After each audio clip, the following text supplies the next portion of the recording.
Une conférence des créateurs de Claude AI, la Anthropics Developer Conference, a eu lieu juste hier le 6 mai. On n'a pas été déçus du tout en termes d'annonces, surtout pour les développeurs. C'était un événement plutôt spécialisé Claude Code, je vous explique tout ça. Donc Anthropic vient de passer un deal avec SpaceX, la société d'Elon Musk, et SpaceX va en fait leur partager une énorme quantité de serveurs pour augmenter leur puissance de calcul, ce qui était un vrai frein à leur expansion jusqu'à maintenant. Ça va permettre à Anthropic d'accueillir la demande grandissante de clients qu'ils ont, surtout sur ces derniers mois où ça a été compliqué, parce qu'ils ont vraiment pris une grosse hype de popularité, contrairement à OpenAI qui a vraiment baissé. Il y a eu beaucoup de bounce chez OpenAI avec ChatGPT qui commençait à déplaire à beaucoup d'utilisateurs. Beaucoup sont venus chez Claude et ils n'avaient pas assez de puissance de calcul pour accueillir autant de monde d'un coup.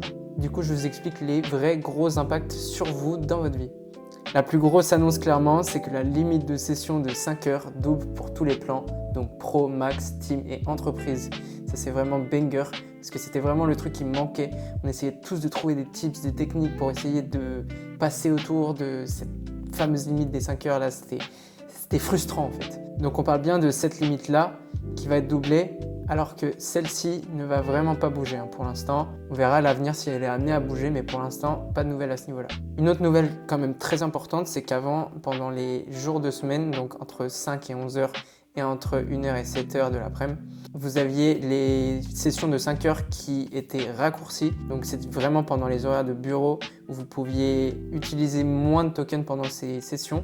Ils ont retiré ça du coup avec la conférence d'hier, ce qui vous permet encore plus d'utiliser vos tokens du coup pendant vos horaires de boulot. Il faut bien comprendre qu'ils n'avaient pas mis ça en place pour vous frustrer, c'était vraiment par rapport à la demande qui était grandissante et ils n'avaient pas assez de puissance de calcul pour gérer tout ça, ce que vient régler SpaceX avec cette nouvelle collaboration. Et ensuite, vous avez la limite d'usage de l'API avec les modèles Opus qui va augmenter grandement. Ça, c'est vraiment banger si vous utilisez les API Claude, parce qu'il y a vraiment une énorme différence avec surtout les petits tiers, donc avec les petites utilisations. Avec les pro plans, les max plans et tout, c'est si gros qu'en fait on se rend pas compte, c'est génial, mais le démultiplicateur n'est pas si énorme que de 30 000 à 500 000 par exemple. Donc si vous utilisez ça par exemple, vous en tant que petit développeur ou indépendant, ça va être vraiment bien pour vous si vous avez une app ou un SaaS par exemple. Même pour vos workflows, c'est génial. Alors ce que ça vient changer concrètement pour vous, c'est que par exemple, au lieu de toujours galérer à passer d'un modèle à un autre selon la tâche pour essayer d'économiser vos tokens, etc., vous pouvez tout le temps vous mettre en Opus ou en Sonnet et ça fera largement le taf pour vos tokens. Moi avant par exemple j'utilisais Opus pour les tâches très complexes, Sonnet pour des tâches modérées et Haiku quand c'était des trucs vraiment basiques où je sais que l'IA va gérer dans tous les cas. Maintenant, full Opus, full Sonnet les gars.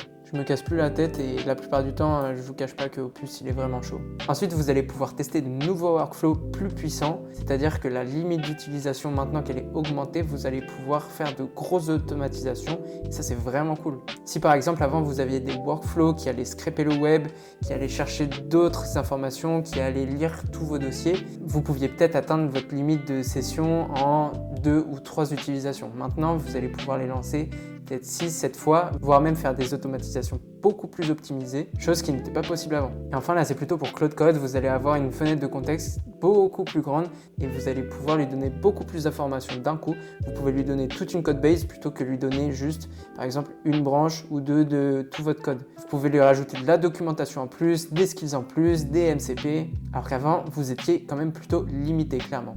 En ce qui concerne les rumeurs sur Opus 4.8, Sonnet 4.8, on avait ce screenshot qui avait beaucoup tourné avec un modèle de Claude qui aurait été aperçu donc pendant le leak de Claude Code, vous savez, il y a à peu près un mois, où on avait ce modèle Claude Jupyter V1P qui avait été observé à plusieurs endroits. Donc on ne savait pas trop ce que c'était, on avait plein de rumeurs qui disaient que ça allait être Opus 4.8 qui allait sortir, carrément que ça pouvait être Claude 5.0. Durant la conférence d'hier, on n'a pas eu de communiqué officiel là-dessus, donc on ne sait pas encore ce que c'est. Il y aura les prochaines conférences à Londres et à Tokyo qui vont arriver très bientôt. On va voir s'ils nous en disent un petit peu plus là-dessus. On n'a pas eu d'amélioration de Claude Chat ou Claude Cowork aussi durant cette conférence. Mais moi, je vous tiens informé des gros événements, des grosses annonces, alors abonnez-vous si ça vous intéresse.